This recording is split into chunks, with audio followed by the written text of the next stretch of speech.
Perkenalkan, saya Dipani, kelas 11 kelas 1. Kali ini saya akan menjelaskan tentang konsep hak kewajiban asasi manusia. Agar lebih memahami konsepsi hak asasi manusia, perhatikan 3 fakta berikut ini. Orang dilarang menghilangkan nyawa orang lain atau nyawanya sendiri sekalipun. Jika terbukti melakukannya, negara akan menggunakan tindakan hukum. Yang kedua, tidak satupun bangsa di dunia ini yang rela jajah bangsa lain.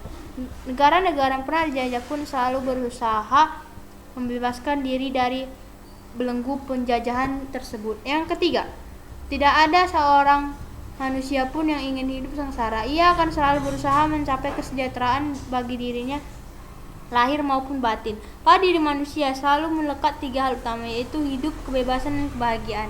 Tersenyumlah. Ketiga hal itu adalah sesuatu yang sangat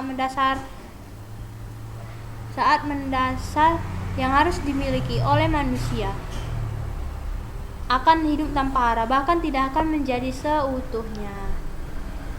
Konsep makna hak asasi manusia. Pengertian hak asasi manusia atau HAM adalah seperangkat hak yang melekat pada hakikat dan keberadaan manusia sebagai makhluk Tuhan yang Maha Esa, yang merupakan anugerahnya yang wajib dihormati, dijunjung tinggi dan dilindungi oleh negara, hukum, pemerintah, dan setiap orang demi kehormatan serta perlindungan harkat dan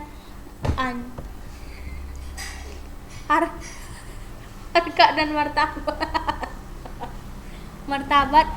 Tim Kemendikbud 2017 halaman 30. Perihal makna hak asasi manusia ini juga dimaknai dalam Undang-Undang RI Nomor 39 Tahun 1999 yang mengatakan bahwa hak asasi manusia adalah seperangkat hak yang melekat pada hakikat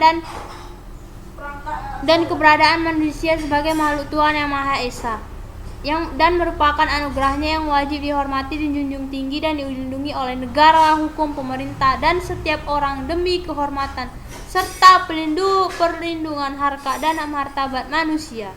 Selanjutnya, menurut Jan Matterson, seorang anggota Komisi Hak Manusia PBB, mengartikan HAM sebagai hak yang melekat pada diri manusia, dan tanpa hak itu manusia tidak dapat hidup sebagai manusia.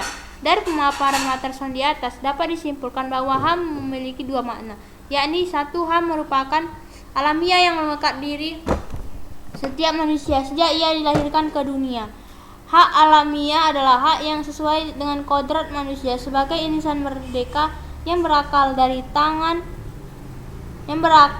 budi, dan berperi kemanusiaan. Tidak ada seorang pun yang berkenan merampas hak tersebut dari tangan pemiliknya. Hal ini tidak berarti bahwa HAM bersifat mutlak tanpa pembatasan, karena batas HAM seseorang adalah HAM yang melekat pada diri orang lain. Bila HAM dicabut dari tangan pemiliknya, manusia akan kehilangan eksistensinya sebagai manusia.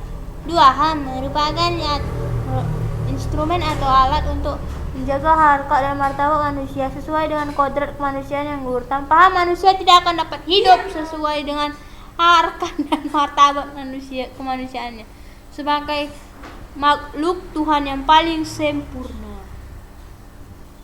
Ciri-ciri HAM atau hak asasi manusia, yaitu yang pertama, hakiki. Artinya hak asasi manusia adalah hak asasi semua manusia yang sudah ada sejak lahir.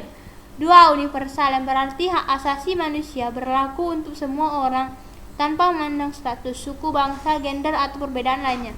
3. Tidak dapat dicabut, artinya hak asasi manusia tidak dapat dicabut atau diserahkan kepada pihak lain. Yang keempat, tidak dapat dibagi, artinya semua orang berhak mendapatkan semua hak, apakah hak sipil dan politik atau hak ekonomi, sosial, dan budaya. Yang selanjutnya adalah makna kewajiban asasi manusia. Selain memiliki dasar, manusia juga memiliki kewajiban mendasar yang harus dilakukan. Apa itu kewajiban? Sederhananya, kewajiban adalah segala sesuatu yang harus dilaksanakan dengan penuh tanggung jawab, atau dengan kata lain dapat dikatakan sebagai kewajiban dasar setiap manusia. Dalam Tim Kemendikbud 2017 halaman 6. Perihal kewajiban hak asasi manusia ini juga disebutkan dalam ketentuan Pasal 1 ayat 2 Undang-Undang Republik Indonesia Nomor 39 Tahun 1999 tentang Hak Asasi Manusia yang menyatakan kewajiban dasar manusia adalah seperangkat kewajiban yang apabila tidak dilaksanakan tidak memungkinkan terlaksananya dan tegaknya hak asasi manusia. Artinya, hak dan kewajiban asasi merupakan hal yang saling berkaitan. Keduanya memiliki hubungan kausalitas atau hubungan sebab akibat. Seseorang mendapatkan haknya dikarenakan dipenuhinya kewajiban yang dimiliki. Misalnya, seorang pekerja mendapatkan upah setelah dia melaksanakan pekerjaan yang menjadi kewajibannya. Selain itu, hak yang didapatkan seorang sebagai akibat dari kewajiban dipenuhi oleh orang lain. Contohnya, seorang pelajar mendapatkan ilmu pengetahuan pada mata pelajaran tertentu. Sebagai salah satu akibat dari dipenuhinya kewajiban guru yakni mengadakan pembelajaran. Meskipun begitu, terkadang terjadi pertentangan hak karena hak dan kewajiban tidak seimbang. Misalnya, setiap warga negara memiliki hak dan kewajiban untuk mendapatkan penghidupan yang layak. Namun pada kenyataannya banyak warga negara yang belum merasakan kesetaraan itu. Jika keseimbangan itu tidak ada, maka akan terjadi kesenjangan sosial yang berkepanjangan berdampak ke seluruh golongan masyarakat. Demikianlah materi pembicaraan saya. Sekian dan terima kasih.